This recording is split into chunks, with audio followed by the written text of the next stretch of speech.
اللہ اکبر۔ حضرات گرامی، جس طرح ایک مسلمان مومن اللہ کا دوست ہوتا ہے اور اللہ کے پیغمبروں کا دوست ہوتا ہے، بالکل اسی طرح ایک کافر اللہ کا دشمن ہوتا ہے، اللہ کے پیغمبروں کا دشمن ہوتا ہے، اللہ کے دین کا باغی اور دین کا دشمن ہوتا ہے۔ یہ ایک ایسی حقیقت ہے اور ایسا عقیدہ اور ایمان ہے کہ قرآن مجید کو سرسری نظر پڑھنے سے بھی آدمی کو سمجھ آ جاتی ہے کہ کافر اللہ کا دشمن ہے اور مومن وہ اللہ ذوالجلال کا دوست ہے۔ اب جو بھی کافر ہوگا ان کی آپس میں دوستی تو ہوگی، لیکن اللہ کے ساتھ بھی دشمنی ہے، اللہ کے رسول کے ساتھ بھی دشمنی ہے، اور پھر اللہ ذوالجلال کے دوستوں کے ساتھ، اللہ کو ماننے والوں کے ساتھ بھی ان کی دشمنی ہوگی۔ اور اسی طرح جو مومن ہوں، مسلمان ہوں، وہ اللہ کے دوست ہیں اور اللہ کے پیغمبروں کے دوست ہیں، ان کی دوستی اور محبت آپس میں ہوگی، آپس میں وہ بھائی بھائی ہوں گے، اور کافروں کے ساتھ نہ ان کی دوستی ہو سکتی ہے نہ ان کی محبت ہو سکتی ہے، بلکہ دونوں میں ایسی ظاہر اور باہر عداوت ہوتی ہے کہ جب سے اللہ ذوالجلال نے بنی نوع انسان کا سلسلہ شروع کیا ہے، کفر اور ایمان کی جنگ شروع ہوئی ہے، اس وقت سے لے کر کافر اور مومن کی جنگ اور لڑائی اور عداوت ہے۔ ایک وہ کافر جو ابتدا سے کافر ہو اللہ کا دشمن ہے، لیکن اس سے بھی بدتر وہ کافر ہوتا ہے عام کافر سے، یہودی ہو، عیسائی ہو، مشرک ہو، ہندو ہو، اس سے بھی بدترین وہ کافر ہوتا ہے جو پہلے اسلام میں آئے اور پھر اسلام سے نکل جائے۔ اس کو ہم اسلامی زبان میں مرتد کہتے ہیں، یعنی کافر بھی اللہ کا دشمن ہے، اس میں کوئی شک نہیں۔ جو ابتداءً ہی اللہ کو نہیں مانتا، اللہ کے قرآن کو نہیں مانتا، پیغمبروں کو نہیں مانتا، دین اسلام کو نہیں مانتا، وہ کافر ہے۔ لیکن جو شخص اسلام میں آئے، کلمہ پڑھ لے، اپنے آپ کو مسلم مومن کہلوائے، بعد میں ایسا کام کر لے، ایسا اس کا کردار ہو کہ ایمان اور اسلام سے نکل جائے، مرتد ہو جائے، تو یہ شخص وہ کافر ہے جو پہلے کافر سے بدتر ہے۔ پہلا کافر تو زندہ رہ سکتا ہے اگر وہ مسلمانوں کو جزیہ دے، مسلمانوں کی غلامی کو قبول کرتا ہے، مسلمانوں کی حکومت میں رہتا ہے، عیسائی ہو، یہودی ہو اور کافر ہو، تو اس کی جان بھی محفوظ ہوگی، اس کا مال بھی محفوظ ہوگا۔ لیکن جو شخص اسلام میں آنے کے بعد مرتد ہو کر اسلام سے نکل جائے اور پھر توبہ کر کے اسلام کو قبول نہ کرے، تو اس شخص کے جان اور مال کی حفاظت کا اسلام کوئی ذمہ دار نہیں ہے، بلکہ اسلام یہ کہتا ہے کہ من بدل دینہ فاقتلوہ، کہ جو شخص اپنے دین کو بدل دے، اسلام سے نکل جائے، اس کو قتل کر دو۔ واجب القتل ہے، اس لیے کہ مرتد ہے۔ اور اللہ ذوالجلال قرآن میں فرماتے ہیں وَمَن يَرْتَدِدْ مِنْكُمْ عَنْ دِينِهِ فَيَمُتْ وَهُوَ كَافِرٌ، کہ جو شخص تم میں سے اپنے دین سے مرتد ہو جائے، اسلام میں آنے کے بعد نکل جائے اور پھر اس کی موت بھی کفر کی حالت میں ہو، اولئک حبطت اعمالہم، تو ان کے سارے اعمال برباد ہیں، دنیا میں بھی گھاٹے میں اور آخرت میں بھی جہنم کا ایندھن۔ بہت برے لوگ ہیں۔ اس لیے میرے بھائیوں، اسلام کے اندر آنے کے بعد آدمی کو بڑا حساس ہونا چاہیے، سوچتے رہنا چاہیے کہ کہیں ایسا کام نہ کر بیٹھے کہ وہ اسلام سے نکل جائے۔ وہ کام اور وہ افعال، وہ کردار جس کی وجہ سے انسان اسلام سے مرتد ہوتا ہے، اسلام سے نکلتا ہے، ان میں سب سے پہلے اللہ ذوالجلال کے ساتھ شرک ہے۔ اگر کوئی شخص اسلام میں آ جائے، کلمہ پڑھ لیتا ہے، اس کو سمجھ لیتا ہے، لیکن آنے کے بعد اگر وہ اللہ کے ساتھ کسی کو شریک بناتا ہے، اللہ کی ذات کے اندر، اللہ کی صفات کے اندر، اللہ کے کاموں میں، تو وہ مشرک ہے اور وہ اسلام سے خارج ہے۔ اس لیے اللہ ذوالجلال فرماتے ہیں وَمَن يُشْرِكْ بِاللَّهِ فَقَدْ حَرَّمَ اللَّهُ عَلَيْهِ الْجَنَّةَ وَمَأْوَاهُ النَّارُ۔ جو اللہ کے ساتھ کسی کو شریک بناتا ہے، اللہ نے اس کے اوپر جنت کو حرام قرار دیا، وَمَأْوَاهُ النَّارُ، اور اس کا ٹھکانہ جہنم ہے، وَمَا لِلظَّالِمِينَ مِنْ أَنصَارٍ، ان ظالموں کے لیے کوئی مددگار نہیں ہوگا۔ اس لیے میرے بھائیوں، آدمی کو پہچاننا چاہیے کہ توحید کیا ہے، شرک کیا ہے، تاکہ توحید کو اختیار کرے، شرک سے بچے، اور بڑے شرک، جلی اور ظاہر شرک کا ارتکاب کر کے کہیں وہ اسلام سے نکل نہ جائے، اسلام سے مرتد نہ ہو جائے۔ دوسری چیز جس کی وجہ سے انسان اسلام سے نکل جاتا ہے وہ یہ ہے کہ اللہ کے درمیان اور اپنے درمیان کچھ ایسے واسطے بنا لے، ایسے وسیلے بنا لے، جن سے مانگے اور جن سے دعائیں مانگے، جن کو پکارے، جن کو وسیلہ بنا کر اللہ ذوالجلال سے پکاریں اور دعائیں کرے۔ یہ درمیان میں واسطے اور وسیلے، اللہ کی عبادت کے اندر، اللہ کی پوجا کے اندر وسیلے، یہ قرآن مجید کی زبان میں کافر مکہ کے مشرکوں کا کام تھا، لا الہ الا اللہ پڑھنے والوں کا قطعاً یہ عقیدہ اور نظریہ نہیں تھا۔ آپ دیکھیں اللہ تعالیٰ قرآن مجید میں فرماتے ہیں وَيَعْبُدُونَ مِن دُونِ اللَّهِ مَا لَا يَضُرُّهُمْ وَلَا يَنفَعُهُمْ وَيَقُولُونَ هَؤُلَاءِ شُفَعَاؤُنَا عِندَ اللَّهِ، کہ یہ لوگ ان کو پکارتے ہیں، ایسی چیزوں کو جو نہ ان کو نفع دے سکتی ہیں اور نہ نقصان پہنچا سکتی ہیں، اور کہتے کیا ہیں هَؤُلَاءِ شُفَعَاؤُنَا عِندَ اللَّهِ، کہ یہ ہمارے اللہ کے ہاں ہمارے سفارشی ہیں، یہ اللہ کے ہاں ہمارے سفارشی ہیں۔ مشرکین مکہ نے کچھ نیک لوگوں کو، کچھ بزرگوں کو، جن کو وہ اللہ کا اوتار اور نیک سمجھتے تھے، فرشتوں کو بھی درمیان میں واسطے، وسیلے، سفارشی، انبیاء کو بھی بنا رکھا تھا کہ ہم ان کو پکارتے ہیں، ان سے مانگتے ہیں، یہ آگے ہماری پکاریں اور ہماری دعائیں اللہ ذوالجلال کو پہنچاتے ہیں۔ ڈائریکٹ اللہ تعالیٰ سے ہم نہیں مانگتے، ان کے ذریعے ہم اللہ کی عبادت کرتے ہیں۔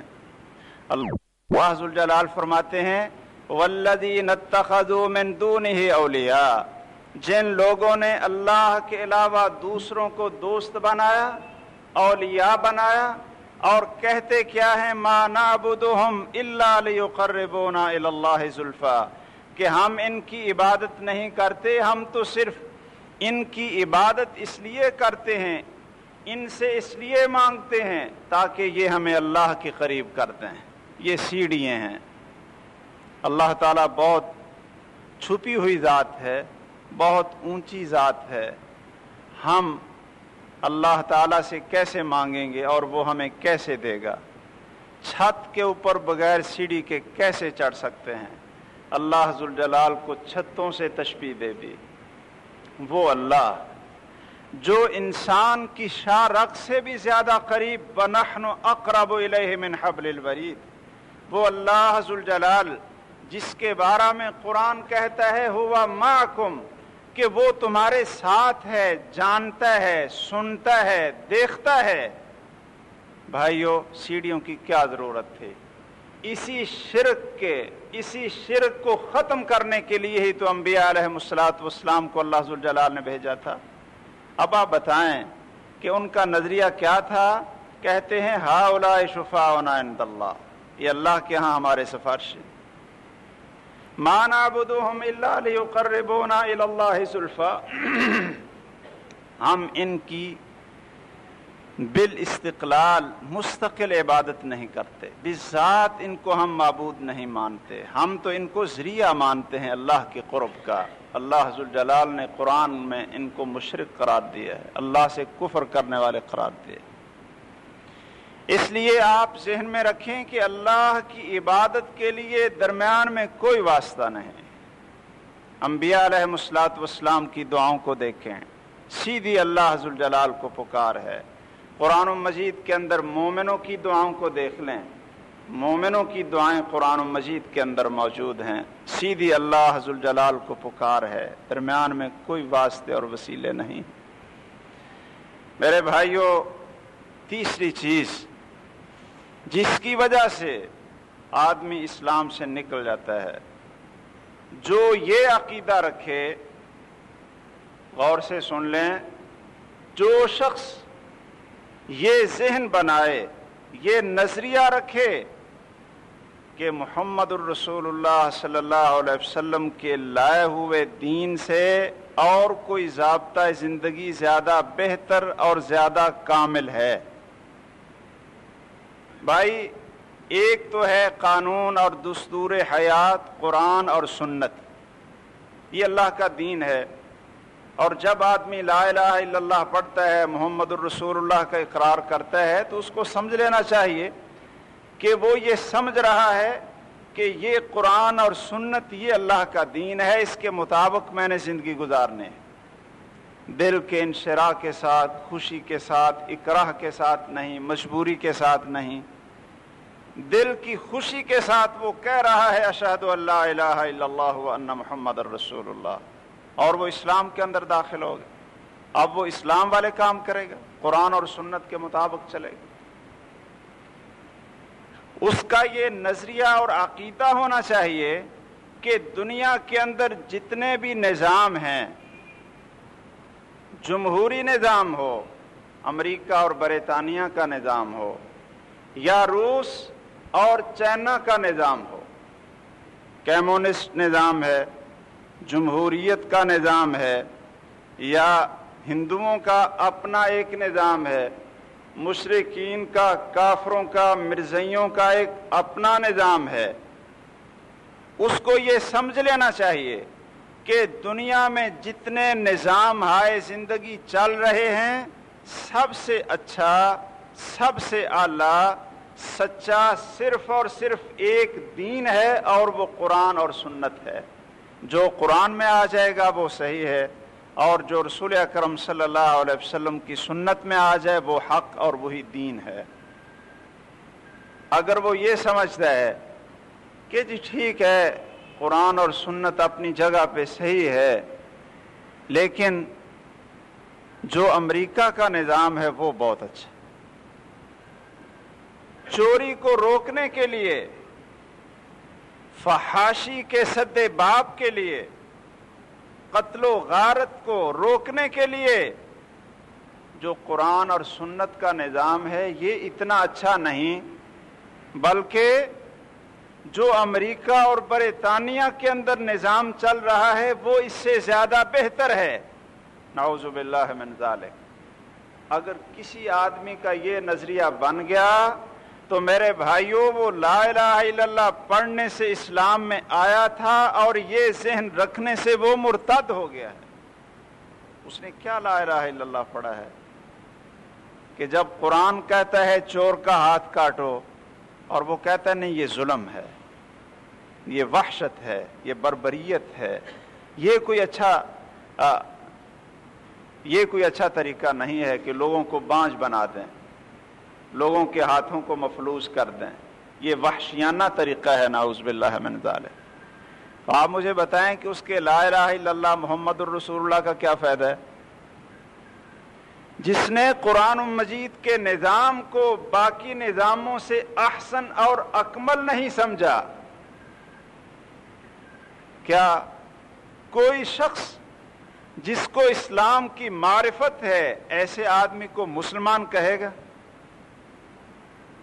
بھائیو، فحاشی کو روکنے کے لیے جو لا الہ الا اللہ محمد الرسول اللہ نے نظام دیا تھا نا، وہ یہ تھا کہ اگر کوئی تہمت لگائے اس کو 80 کوڑے لگاؤ،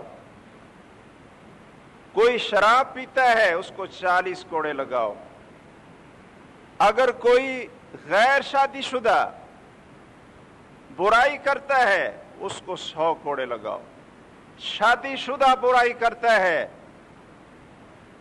تو اس کو رجم کر دو۔ یہ نظام کیا ہے؟ یہ اسلام کا نظام۔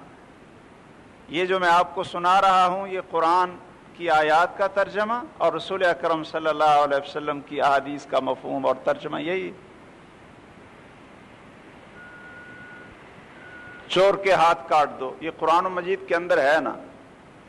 اگر کوئی شخص، کوئی حکمران، کوئی جماعت یہ اپنا نظریہ بنا لے کہ نہیں یہ نظام اتنا اچھا نہیں ہے جتنا دوسرا نظام اچھا ہے، آپ مجھے بتائیں وہ مسلمان رہے گا؟ کیا وہ اسلام کے اندر رہے گا؟ کیا اس نے قرآن کو تسلیم کیا؟ زبان سے وہ قرآن کو سر پہ رکھتا رہے، قسمیں اٹھاتا پھرے، تبرک کے لیے پتہ نہیں کیا کیا کرتا پھرے، جب وہ یہ مانتا ہی نہیں کہ اسلام کا نظام اور محمد الرسول اللہ صلی اللہ علیہ وسلم کا طریقہ زندگی باقی سب طریقوں سے اچھا ہے، اعلیٰ اور اکمل ہے، اس کو مانتا ہی کہتا ہے نہیں جی یہ طریقہ بہت اچھا۔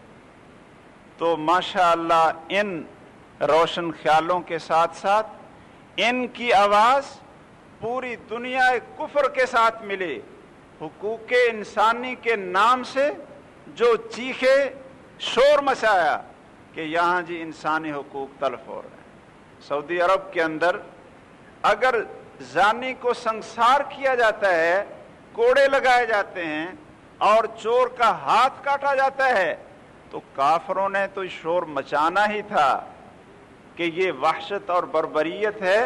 افسوس ہے کہ ہمارے ماشاءاللہ کلمہ گو حضرات بھی، روشن خیال بھی یہی ذہن رکھتے ہیں کہ یہ وحشت اور بربریت ہے۔ سعودی عرب کے خلاف بڑا پروپیگنڈا کیا گیا، برطانیہ نے بڑا پروپیگنڈا کیا اور میڈیا پہ لائے کہ وہاں جو نظام نافذ ہے یہ حقوق انسانی کے خلاف ہے۔ میرے بھائیوں، اس چیز کو اچھی طرح اپنے ذہنوں میں بٹھائیں کہ اگر لا الہ الا اللہ محمد الرسول اللہ پڑھ کر ہم اسلام میں آ گئے ہیں تو اس کا یہ تقاضا ہے کہ ہمارا یہ عقیدہ اور ایمان ہو کہ اسلام اور اس کے جتنے ضوابط ہیں، جتنے اس کے حدود ہیں، جتنی اس کی سزائیں ہیں، جو اس کا نظام زندگی ہے، جو اس کا نظام اقتصادیات اور نظام معیشت ہے، وہ سب سے اعلیٰ اور سب سے افضل ہے۔ ہمارے بھائی کہتے ہیں تم یہ کہتے رہتے ہو سود حرام ہے، سود حرام ہے، یہ کہتے رہتے ہو، اس کا کوئی متبادل تو ہمیں بنا کر دو، اور سود کے بغیر تو نظام چل ہی نہیں سکتا۔ اس کا مقصد یہ ہوا کہ اسلام نہیں چل سکتا، اسلام نہیں چل سکتا۔ بھائی جب سود کے بغیر نظام نہیں چل سکتا تو سود کا اسلام کے ساتھ کوئی تعلق، اسلام ہو تو سود نہیں ہوگا، سود ہوگا تو اسلام نہیں ہوگا، دونوں کی ضد ہے۔ اگر سود چل رہا ہے کسی نظام کے اندر، اس کو آپ یہودیوں کا نظام تو کہہ سکتے ہیں، کافروں کا نظام کہہ سکتے ہیں، مسلمانوں کا وہ نظام نہیں، وہ اسلام کا نظام نہیں۔ اسلام تو سود کو اللہ اور اس کے رسول کے ساتھ اعلان جنگ قرار دیتا ہے۔ اب ہم کلمہ بھی پڑھتے جائیں، قرآن بھی پڑھتے جائیں، احادیث بھی پڑھتے جائیں، اور پھر ہم کہیں کہ نہیں، یہ جو بینکوں کا نظام چل رہا ہے سود کے اوپر، یہ بہت اچھا ہے، یہ بھی ہمارا نظریہ ہو کہ یہ بہت اچھا ہے۔ بھائیو، اپنے ایمان کی فکر کریں، اپنا عقیدہ اور نظریہ اس کو کھڑا بنائیں۔ ایمان میں آنے کے بعد انسان ارتداد کا مرتکب نہ ہو جائے، یہ آپ یقین کر لیں۔ ہر خطبے میں آپ سنتے ہیں، اما بعد فإن خیر الکلام کلام اللہ وخیر الہدی ہدی محمد صلی اللہ علیہ وسلم، کہ تمام کلاموں سے خوبصورت اور بہتر بات اللہ کی بات ہے، اور تمام ضابطے، تمام دستور اور تمام نظاموں سے بہتر نظام محمد الرسول اللہ صلی اللہ علیہ وسلم کا نظام ہے۔ خیر الہدی ہدی محمد صلی اللہ علیہ وسلم، تمام ہدایات میں بہتر نظام وہ محمد صلی اللہ علیہ وسلم کا نظام ہے۔ تو یہ بات آپ اپنے ذہن میں رکھ لیں کہ کسی شخص کا اگر یہ نظریہ بن جائے کہ اسلام کے علاوہ اور بھی کوئی نظام ہے جو اسلام سے بہتر ہے، معیشت کے اندر، سیاست کے اندر اور حدود کے اندر، تعزیر کے اندر، کسی بھی چیز کے اندر اگر یہ نظریہ بن جائے کہ اسلام، قرآن و سنت کے علاوہ کوئی اور نظام وہ زیادہ اکمل اور زیادہ اچھا ہے اسلام کے نظام سے، تو وہ شخص کلمہ پڑھنے کے بعد بھی اسلام سے خارج ہوتا ہے، مرتد ہو جاتا ہے، اس کا اسلام کے ساتھ کوئی تعلق نہیں رہتا۔ اسی طرح کوئی شخص اگر قرآن اور سنت کے کسی حکم، اللہ تعالی اور اللہ کے رسول کے کسی حکم اور کسی چیز کو دل میں مکروہ سمجھتا ہے، برا سمجھتا ہے، اس سے بغض کا اظہار کرتا ہے، اس کو قرآن کی کوئی آیت یا رسول اکرم صلی اللہ علیہ وسلم کی کوئی حدیث اس کو اچھی نہیں لگتی، دل میں کراہت ہے، تو یاد رکھیں وہ کلمہ پڑھنے کے بعد وہ آدمی مرتد ہو جاتا ہے۔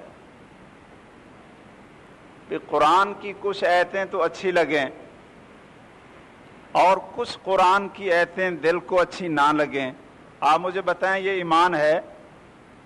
کیا یہ لا الہ الا اللہ محمد الرسول اللہ کا تقاضا ہے؟ اگر یہ تقسیم کرنی تھی کہ بھائی قرآن کے وہ احکام جو ہمارے دل کو لگیں وہ اچھے ہوں گے، ان کو مان لیں گے، اور جو ہمارے دل کو نہ لگیں ہم ان کو نہیں مانیں گے، ہمیں نفرت اور کراہت ہے ان احکام سے، تو پھر لا الہ الا اللہ نہ پڑھتے، اس کا کیا فائدہ ہے؟ بھائیو ذرا غور کریں، یہ بہت خطرناک اور بڑے حساس مسائل ہیں۔ قرآن کی کسی آیت یا محمد الرسول اللہ صلی اللہ علیہ وسلم کے کسی حکم کو دل میں مکروہ سمجھنا، برا سمجھنا، یا دل کے اندر اس کے متعلق تنگی پیدا ہو جانا، انقباض، خوشی نہ ہو، انقباض ہو، کیونکہ باقی کام تو ایک ظاہراً اوپر اوپر سے آسان ہے، چلو دل نہ بھی چاہتا ہو نماز پڑھ لیں آ کر، دل نہ بھی چاہتا ہو ساتھ چل پڑیں حج کرنے کے لیے، لیکن جب جان دینی ہو تو یہ دل کی رضا کے بغیر تو نہیں ہوتی نا۔ جب پتہ ہو کہ یہ جان چلی جائے گی، یہ ختم ہو جائے گی، اور اپنے بیٹوں کی قربانیاں دینی پڑیں گی، ہجرت کرنی پڑے گی، اپنے کاروبار کو، گھر کو، ہر چیز کو چھوڑنا پڑے گا۔ کہتے تھے نہیں، یہ جو ہجرت والا حکم ہے نا جی، ہجرت، فیکٹریاں چھوڑ دو، کاروبار چھوڑ دو، زمینیں چھوڑ دو، نماز پڑھا لو، یہ آسان ہے، اور ہجرت کرنا اپنے ملک اور گھر کو، کاروبار کو چھوڑ دیں۔ کہتے تھے یہ حکم بہت برا ہے، نعوذ باللہ، یہ نہیں صحیح۔ اور پھر لڑائی کا حکم، جنگ کا حکم، اور اپنی جان کو پیش کرنے کا حکم، یہ تو ان کے لیے موت ہوتی تھی۔ اللہ تعالیٰ نے قرآن مجید کے اندر بیان فرمایا ہے، میرے بھائیوں، اللہ ذوالجلال کی طرف سے کوئی حکم ہو، نماز کا ہو، آپ خوش ہوں، کہیں اے اللہ ہم دل و جان سے نماز پڑھیں گے، تیرا حکم۔ پہلے 5 نمازوں کا حکم نہیں تھا، 2 نمازیں پڑھی جاتی تھیں۔ مکہ کے اندر ابتدائی زندگی میں مسلمان 2 نمازیں پڑھتے تھے، محمد الرسول اللہ صلی اللہ علیہ وسلم بھی 2 نمازیں پڑھتے تھے۔ معراج کی رات 5 نمازیں فرض ہوئیں۔ کیا کسی مسلمان کے ذہن میں آیا کہ 2 ہی کافی تھی، یہ 5 تو مصیبت بن جائے گی، کاروبار کیسے کریں گے؟ اگر یہ ذہن میں آ جائے کہ 5 تو مصیبت ہیں، تو کیا اسلام قائم رہے گا؟ کیا لا الہ الا اللہ قائم رہے گا؟ زکوٰۃ دینے کا حکم آئے اور دل میں یہ چیز آ جائے کہ یہ کیا ٹیکس لگا دیا ہے، کماتے ہم ہیں، محنت ہم کرتے ہیں، اور یہ الٹا ٹیکس نعوذ باللہ لگ گیا ہے کہ جی کچھ حصہ آپ یہ حکومت کو دیں، اسلامی حکومت کو دے دیں، یہ دل میں کراہت ہو۔ بھائیو، زکوٰۃ کا حکم ہو، جہاد کا حکم ہو، سود کو چھوڑنے کا حکم ہو، شراب کے رسیاں ہوں، اللہ کی طرف سے حکم مل جائے کہ شراب کو چھوڑ دو، اگر ان کے دل میں کراہت آ گئی کہ یہ حکم بہت برا ہمیں آیا ہے، تو پھر ایمان نہیں رہے گا، ایمان نہیں رہے گا۔ اس آیت کو یاد رکھیں، ذالک بانہم کرہوا ما انزل اللہ فاحبط اعمالہم، کہ ان لوگوں نے اللہ ذوالجلال کی طرف سے نازل کردہ احکام کی کراہت اپنے دل میں پیدا کی ہے، برا اس کو سمجھا ہے۔ اگر ہماری مائیں اور بہنیں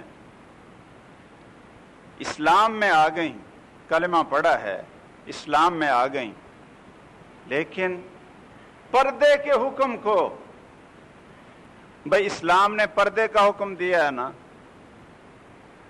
اسلام نے، قرآن مجید نے پردے کا حکم دے دیا، اے پیغمبر اپنی بیویوں سے، اپنی بیٹیوں سے اور مومنوں کی عورتوں سے کہہ دو یدنین علیہن من جلابیبہن، کہ وہ اپنے اوپر چادریں لپیٹ لیں، چادریں لپیٹ لیں۔ کہا ولا تبرجن تبرج الجاہلیت الاولی، کہ جس طرح کفر کی عورتیں کافر ماحول اور معاشرے کے اندر اپنی زیب و زینت کو ظاہر کیا کرتی تھی، تم نہ کرو۔ قرآن نے کہا کل للمؤمنات یغضضن من ابصارہن، مومنات سے کہہ دو کہ اپنی نظریں نیچی رکھیں، بند کر لیں، وَيَحْفَظْنَ فُرُوجَهُنَّ، اور اپنی شرمگاہوں کی حفاظت کریں، وَلَا يُبْدِينَ زِينَتَهُنَّ إِلَّا لِبُعُولَتِهِنَّ، اور اپنی زینت کو خامد کے علاوہ کسی کے لیے ظاہر نہ کریں، إِلَّا لِبُعُولَتِهِنَّ أَوْ آبَائِهِنَّ، یا اپنے باپ کے لیے، إِلَّا لِبُعُولَتِهِنَّ أَوْ آبَائِهِنَّ أَوْ أَبْنَائِهِنَّ، یا اپنے بیٹوں کے لیے۔ آگے اللہ ذوالجلال نے اور بھی رشتے بتلا دیے کہ جہاں عورت اپنی زینت کو ظاہر کر سکتی ہے۔ بال وہ اگر دیکھ لے، باپ دیکھ لیتا ہے، بیٹے کو نظر آ جاتے ہیں، خامد کو نظر آ جاتے ہیں، کوئی حرج نہیں، گریبان ہے کوئی حرج نہیں، ہاتھ ہے، چہرہ ہے، کوئی حرج نہیں، لیکن ان کے علاوہ باقی کے لیے لا یبدین زینتہن. مومنوں کا تو ایمان بڑھتا تھا. حکم آیا نا، او بھائیو آپ مجھے بتائیں کہ جس کے ساتھ بہت زیادہ تعلق ہو، بہت زیادہ پیار ہو، اس کی طرف سے کوئی حکم آیا نا تو آدمی خوش ہوتا ہے کہ بھائی مجھے اپنا سمجھ کر حکم دیا نا. یہ بھی ایک محبت کا انداز ہے، یہ بھی ایک تعلق کا اسلوب ہے. آدمی خوش ہوتا ہے کہ میں اس کا حکم مانوں گا، اور محبت بڑھ جائے گی اور تعلق بڑھ جائے گا. مومنات کی یہ حالت تھی کہ جب یہ پردے کی آیتیں نازل ہوئیں، یہ آیت نازل ہوئی وَلْيَضْرِبْنَ بِخُمُرِهِنَّ عَلَى جُيُوبِهِنَّ کہ اپنے گریبانوں کو کھلا نہ چھوڑا کریں، بلکہ اپنے دوپٹے گریبانوں کے اوپر مارا کریں، ان کو چھپا کر گھروں سے باہر نکلیں. جب یہ آیت نازل ہو گئی یدنین علیہن من جلابیبہن، یہ رسول اکرم صلی اللہ علیہ وسلم نے عشاء کی نماز کے وقت اپنے صحابہ کرام کو یہ آیتیں سنا دی. ایمان کی زندگی میرے بھائیوں وہ اور ہی زندگی ہوتی ہے، وہ اور ہی زندگی ہوتی ہے. ہم جس ماحول اور معاشرے میں پلتے ہیں نا، ہم اس کو واقعتاً بہت اجنبی سمجھتے ہیں. یہ ہمیں نہیں سمجھ آتی کہ جی ایٹمی طاقت ہے اور یہ لاٹھی اور کلاشن کوفے لے کر پاگل لوگ ہیں، نعوذ باللہ دیوانے ہیں، ان کا دماغ خراب ہے، مقابلہ کرنے کے لیے نکلا ہے. یہ ہم کیوں اس طرح کی باتیں کرتے ہیں؟ اس لیے کہ جس ماحول میں ہم رہے، جہاں ہماری تربیت ہوئی، جو ہمارا ذہن بنا، جن گھروں میں ہم نے آنکھیں کھولیں، ان میں تو ہم یہ تصور نہیں کر سکتے تھے کہ بھائی یہ ایٹمی طاقت ہے، سپر پاور ہے، اور اس کے سامنے کو دم مار جائے. اور ایسے ایسے ملک، ایسے ایسے لوگ جو خود بھی ایٹمی پاور تھے، وہ سیدھے لمبے ہی لیٹ گئے. تو یہ پاگل ہیں، بے وقوف ہیں، کیا ہو گیا ان کو، ان کی عقلیں خراب ہو گئی ہیں. یہ ہمیں نہیں سمجھ آئے گی بھائیو، اس کی ہمیں نہیں سمجھ آئے گی. ہاں اگر ایمان ہو، ہم بھی گھر سے نکلیں، ہم بھی ایمان کی زندگی میں آئیں، تو پھر سمجھنا کوئی مشکل نہیں. صحابہ کرام مسجد میں رسول اکرم صلی اللہ علیہ وسلم سے آیات سنتے، نئے نئے احکام نازل ہو رہے تھے نا، اس دور میں نئے نئے احکام آ رہے تھے. اور جب کوئی حکم نیا آتا اذا ہم یستبشرون، بڑے خوش ہوتے کہ نیا حکم آ گیا. جب گھروں میں جاتے تو وہاں بھی ایمان والی تھیں، وہاں بھی خالص ایمان والی تھیں. وہ پوچھتی کہ کوئی نیا حکم ہے تو ہمیں بتاؤ، کوئی حکم اللہ کی طرف سے نازل ہوا ہے تو بتاؤ. ایک صحابی عشاء کے وقت یہ آیتیں سنتے ہیں پردے کی، اور اپنے گھر جا کر بتاتے ہیں، اپنی خواتین کو بتاتے ہیں کہ یہ آیتیں نازل ہو گئیں کہ دوپٹے اپنے پیچھے نہ چھوڑا کرو، بلکہ گریبانوں کے اوپر رکھا کرو تاکہ یہ ننگے نہ ہوں. اور یہ بھی آیت آ کہ یدنین علیہن من جلابیبہن کے باہر نکلو تو اپنے جسم ڈھانپ کر نکلو. اللہ اکبر. اب کیا تھا؟ فراوانی تھی نہیں، فقیر اور مسکین لوگ، گھروں میں زیادہ چادریں نہیں تھیں، 10 15 جوڑے نہیں تھے. بلکہ حالت کیا تھی ہمیں اس لیے تو سمجھ نہیں آتی. حالت یہ تھی کہ محمد الرسول اللہ صلی اللہ علیہ وسلم نے فرمایا کہ عیدگاہ کی طرف عورتیں بھی نکلیں. ایک خاتون کہتی ہے جی اگر عورت کے پاس کوئی بڑی چادر نہیں ہے کہ جسم ڈھانپ کر نکلے تو پھر کیسے نکلے؟ تو آپ نے فرمایا لِتُلْبِسَهَا صَاحِبَتُهَا کہ اپنی پڑوسن اور سہیلی کے ساتھ چادر میں لپٹ جائے، اپنی سہیلی کے ساتھ، اپنی ساتھی اور پڑوسن کے ساتھ، یا اس سے چادر مانگ لے، ادھار لے لے، یا اس کے ساتھ دونوں ایک ہی چادر میں اپنے جسم کو چھپا کر عید کی طرف نکل جائیں. وہ تو یہ معاشرہ تھا. حضرت عائشہ رضی اللہ تعالیٰ عنہ فرماتی ہیں کہ رات کو صحابیات نے یہ آیتیں سنیں. اب میں جب صبح اٹھی فجر کی نماز کے لیے تو میں کیا دیکھتی ہوں کہ گھروں میں چراغ جلے ہوئے، روشنی ہو رہی، گھروں میں چراغ جلے ہوئے ہیں، روشنی ہو رہی ہیں. میں نے پوچھا کہ آج سارے گھروں میں چراغ جل رہے ہیں، کیا وجہ ہے روشنی ہو رہی؟ کہنے لگے جی وہ رات کو حکم نازل ہوا، حکم سنا تھا کہ اپنے دوپٹے سروں پہ لے کر اپنے گریبان پہ مارو اور جسم کو ڈھانپ کر نکلو، اور فجر کی نماز پڑھنے کے لیے انہوں نے مسجد میں جانا تھا. خواتین نے فجر کی نماز پڑھنے کے لیے مسجد میں جانا تھا. تو اب کیا ہے، اما عائشہ رضی اللہ تعالیٰ عنہ فرماتی ہیں، اما عائشہ رضی اللہ تعالیٰ عنہ فرماتی ہیں کہ اللہ کا حکم رات کو نازل ہوا، صبح کا سورج نکلنے سے پہلے پہلے ان مومنہ عورتوں نے اس کے اوپر عمل کر کے دکھا دیا.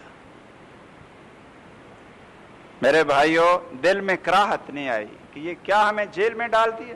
مرد تو آرام سے گھومے پھریں، ان کو پردے کا حکم نہ ہو اور ہمیں حکم مل جائے. ہمیں تو مردوں کی برابری چاہیے تھی.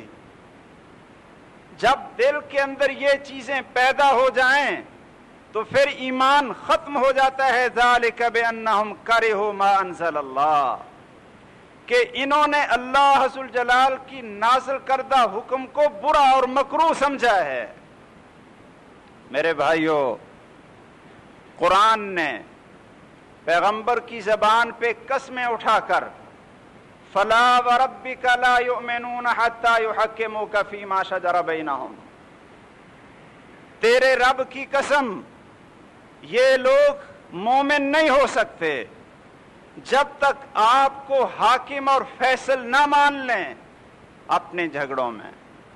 اور جب آپ پھر فیصلہ کر دیں، جب آپ فیصلہ کر دیں تو پھر اس کو تسلیم کر لیں. ثم لا یجدوا فی انفسہم حرجا، آپ کے فیصلے اور حکم سے اپنے دل میں تنگی نہ سمجھیں کہ یہ حکم کیسا اچھا ہے. کئی بھائی آتے ہیں نا اپنے جھگڑے لے کر، ہم کہتے ہیں کہ بھائی تم علماء کی ایک مجلس بنا لو، ایک شرعی عدالت بنا لو، اور اپنا جھگڑا ان شیطانی، انگریز اور طاغوتی عدالتوں میں لے جانے کی بجائے وہاں دھکے کھانے ہیں اور اپنا ایمان بھی برباد کرنا ہے. وہاں صرف مال ہی برباد نہیں کرنا ان عدالتوں کے اندر، بلکہ ایمان بھی برباد کر لینا ہے. وہاں جانے کی بجائے آپ علماء کے پاس آئیں، آپ 3 علماء کی مجلس بنائیں اور کہیں کہ ہمارا وراثت کا جھگڑا ہے، ہمارا لین دین کا جھگڑا ہے، ہماری لڑائی ہو گئی تھی اس کا جھگڑا ہے، زمین کا مکان کا جھگڑا ہے، مل کا جھگڑا ہے. آپ قرآن اور سنت کے مطابق جتنا جتنا کسی کا حق بنتا ہے اتنا اتنا آپ بتا دیں، فیصلہ کر دیں. ہم اس کو قرآن اور سنت کا فیصلہ سمجھ کر خوشی سے قبول کر کے اس کو نافذ کر دیں گے. بھائی یہ تو ایمان ہے نا، خوشی سے قبول کر لینا. لیکن جب قرآن اور سنت نے فیصلہ کر دیا کہ بھائی یہ حصہ تو بیٹی کو بھی ملے گا، بیٹی کو بھی ملے گا. اب جو بھائی ہے جنہوں نے سارا کچھ قبضے میں لے لیا، سارا کچھ قبضے میں لے لیا، باپ کے مرنے کے بعد ہر چیز کو ہڑپ کر لیا، اسلامی عدالت میں جائے تو قرآن بھی کہے گا بول بول کر. کیوں بھائی؟ قرآن مجید کا 4 پارہ ہے نا کوئی، اس میں سورت النساء ہے، اس کا 2 رکوع ہے. 2 رکوع آپ نے کبھی اس کا ترجمہ پڑھا ہے؟ کیا اس کے اندر بیٹوں کے ساتھ بیٹی کو حق دیا گیا ہے کہ نہیں؟ بیٹوں کے ساتھ ماں کو حق دیا گیا ہے کہ نہیں؟ بیٹوں کے ساتھ دادے کو یعنی مرنے والے کے باپ کو حق دیا گیا ہے کہ نہیں؟ اور بیوی کو حق دیا گیا ہے کہ نہیں؟ خامد فوت ہو جائے نا تو بھائیوں کا کیا حال ہوتا ہے، یا اس کے بیٹوں کا. کہتے ہیں جی یہ جو بیوی تھی یہ تو ویسے خالی ہاتھ ہی آئی تھی، ویسے ہی جائے گی، مرنے والے سے اس کا کیا حصہ ملے. وہ بھائی بیوی کا حصہ قرآن نے مقرر کیے، اور اللہ نے یہ حصے مقرر کر کے آخر میں کہا تلک حدود اللہ، یہ اللہ کی حدیں ہیں.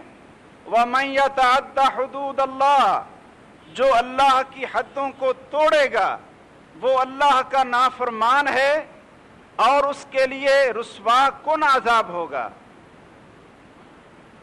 فقد ظلم نفسہ، وہ ظالم ہے. اب ایک بھائی کہتا ہے کہ مجھے یہ فیصلہ اچھا نہیں لگتا کہ بہن کو بھی حصہ دوں. بیٹا کہتا ہے کہ ماں بھی حصے دار بنتی ہے، اب دادی بھی آ گئی، دادا بھی آ گئے، ان کا بھی حصہ بنتا. اللہ اکبر. بھائیو، اگر کسی کے ذہن میں یہ چیزیں آ جاتی ہیں وہ تسلیم نہیں کرتا تو وہ پکا کافر ہے. تعویل کی کوئی ضرورت نہیں، یہاں کوئی گنجائش ہے ہی نہیں. وہ قرآن کو نہیں مانتا، یا زبان سے کہتا ہے ٹھیک ہے جی ٹھیک ہے، لیکن دل میں کیا ہے کہ یہ فیصلہ غلط، یہ ظالمانہ ہے، یہ فیصلہ صحیح نہیں ہے. تو ذالک بانہم کرہوا ما انزل اللہ، اس آدمی نے جو اللہ نے اتارا تھا اس کو دل سے برا سمجھا ہے.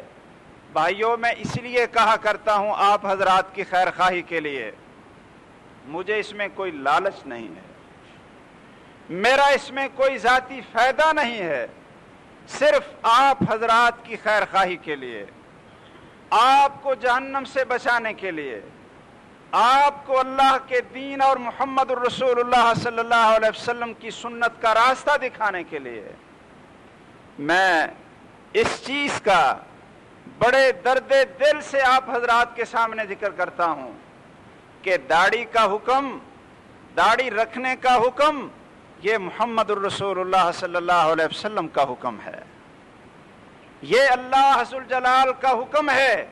اس لیے کہ پیغمبر کے حکم میں اور اللہ کے حکم میں کوئی فرق نہیں ہوتا. کیا مجھے بتائیں کوئی فرق ہوتا ہے؟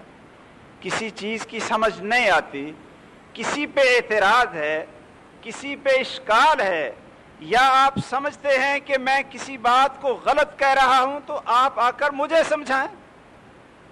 قرآن مجید کی ان آیات کا ترجمہ آپ مجھے بتائیں، ان آیات کا کیا ترجمہ ہے؟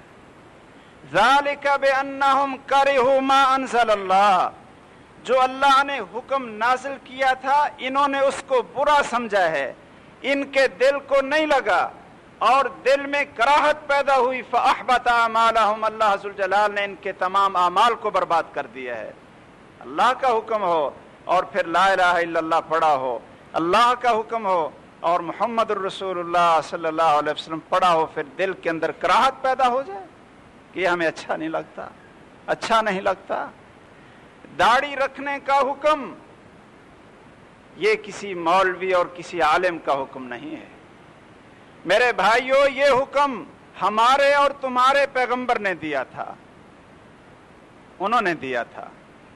ہم اس کو کیسے واپس کر دیں؟ یا مجھے کوئی آپ طریقہ بتا دیں،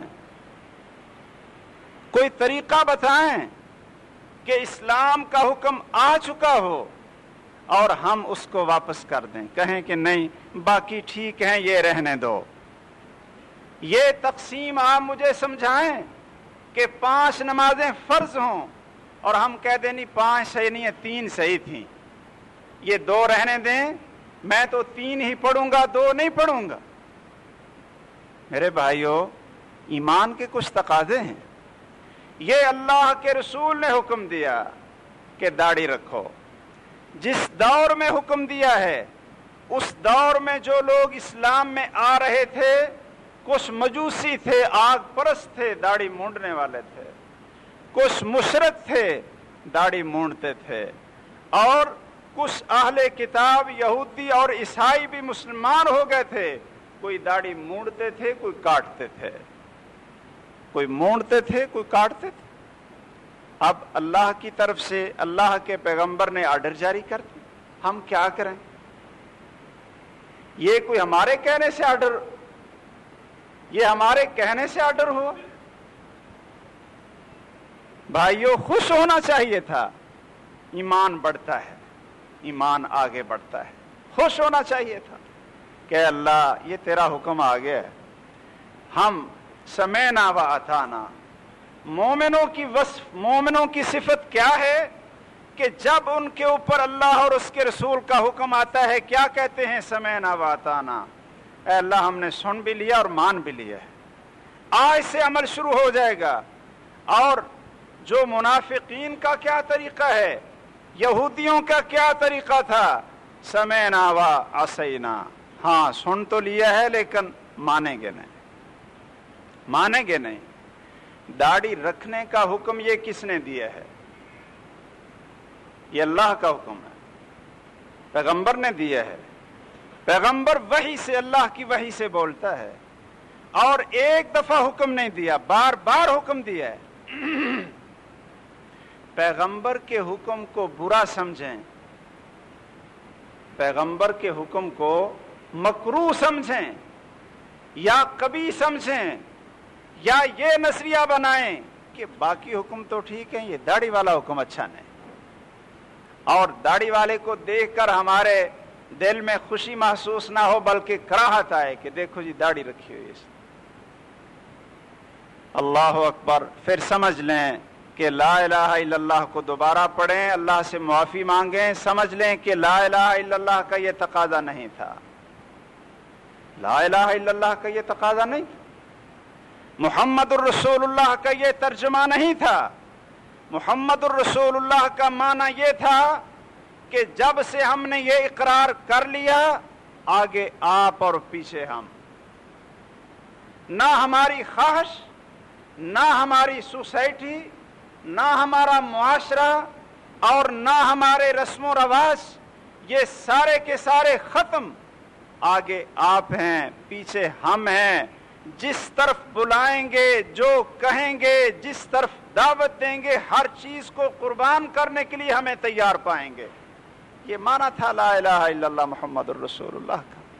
اس لیے بھائیو یاد رکھو، داڑھی کو برا نہ سمجھو، یہ تمام انبیاء علیہ الصلوۃ والسلام کے چہروں کی زینت، تمام انبیاء کی سنت، اور اسلام کے اندر بہت بڑا فرض ہے داڑھی رکھنا، اسلام کے اندر بہت بڑا فرض ہے۔ اللہ کو ناراض کر کے، اللہ کے پیارے حبیب صلی اللہ علیہ وسلم کو ناراض کر کے کن کو راضی کرنا چاہتے ہو؟ جن کی رضا ہم دنیا میں چاہتے ہیں کہ جی دوست کیا کہیں گے، ساتھی ہیں، دوست کیا کہیں گے، بیوی کیا کہے گی، ماں اور باپ کیا کہیں گے کہ بیٹا ابھی سے آپ بابا بن گئے، یہ کالج اور یونیورسٹی میں پڑھنے والے ساتھی کیا کہیں گے کہ آپ کو کیا ہو گیا۔ اللہ اکبر۔ بھائیو اگر خودداری ہو، اسلام کو سمجھا ہو اور دل کے اندر تڑپ موجود ہو تو پھر آپ ان کو سمجھائیں کہ بھائی ہم تو غلطی پہ رہے تھے، آپ بھی داڑھی رکھ کر اسلام کے اندر آ جائیں، اس کو برا نہ سمجھیں، اس کو برا نہ سمجھیں۔ اگر داڑھی رکھنے کی توفیق آپ کی قسمت میں نہیں ہے تو کم از کم اس کا مذاق اڑا کر آپ مرتد نہ بن جائیں، مذاق اڑائیں۔ جو ہمارے بھائی داڑھی کا مذاق اڑاتے ہیں، اگر ان کے سامنے پیغمبر ہوتا، صحابہ کرام ہوتے، اولیاء اللہ ہوتے، تابعین اور ائمہ دین ہوتے، وہ ذرا سوچیں، آج اگر وہ سمجھتے ہیں، وہ فرض کر لیں کہ ہمارے گھر میں پیغمبر آئیں، صحابہ کرام آئیں، ابو بکر اور عمر فاروق آئیں، تو کیا وہ داڑھی مڑا کر آئیں گے؟ نعوذ باللہ من ذالک۔ کوئی اپنے ایمانوں کو اور ضمیروں کو ٹٹولیں۔ ہم نے لا الہ الا اللہ پڑھا ہے۔ بھائیو میں اس جمعے میں اس موضوع کو ختم کرنا چاہتا تھا، اس لیے کہ بہت اہم موضوع آگے آ رہا ہے جس کی وجہ سے آدمی اسلام سے نکلتا ہے، کافروں کا تعاون، کافروں کی مدد مسلمانوں کے خلاف۔ لیکن اس مسئلے میں زیادہ وقت لگا، باقی چیزیں آئندہ جمعے میں انشاءاللہ ذکر کروں گا۔ اللہ ذوالجلال ہمیں توفیق دے دعا کریں، اب بھی سوچیں، غور کریں کہ ایمان میں آنے کے بعد کوئی کام ایسا نہ ہو جائے کہ آدمی اسلام سے نکل جائے اور پھر دوبارہ کفر کی طرف لوٹ جائے۔ اللہ کے کسی حکم کو برا نہ سمجھے، قرآن کا حکم، سنت کا حکم، نماز پڑھنے کا حکم، داڑھی رکھنے کا حکم، پردہ کرنے کا حکم، سود چھوڑنے کا حکم، اللہ کے راستے میں لڑنے اور جہاد کرنے کا حکم، یہ حکم سارے کے سارے برابر ہیں۔ کیا فرق ہے ان میں؟ ہم کہیں نہیں جی نماز تو پڑھ لیں گے لیکن زکوٰۃ نہیں دیں گے، یہ اچھا کام نہیں، یہ تو کر لیں گے، روزہ نہیں رکھ سکتے، ہم بھوکے نہیں رہ سکتے، یہ کام اچھا نہیں۔ کوئی فرق نہیں ہے میرے بھائیوں دین کے ان کاموں کے اندر۔ اللہ ذوالجلال ہمارے دلوں میں ایمان کی محبت پیدا فرمائے، ایمان کی صحیح معرفت اور پہچان اللہ ذوالجلال پیدا فرمائے، اور پھر اس کے مطابق ہمیں عمل کرنے کی توفیق دے۔ آمین وآخر دعوانا الحمدللہ رب العالمین، الحمدللہ رب العالمین، الحمدللہ رب العالمین، الحمدللہ رب العالمین، الحمدللہ رب العالمین، الحمدللہ رب العالمین، الحمدللہ رب العالمین، الحمدللہ رب العالمین، الحمدللہ رب العالمین، الحمدللہ رب العالمین۔ عمر یہ ایک دن گزرنی ہے ضرور، قبر میں میت اترنی ہے ضرور، ایک دن مرنا ہے آخر موت ہے،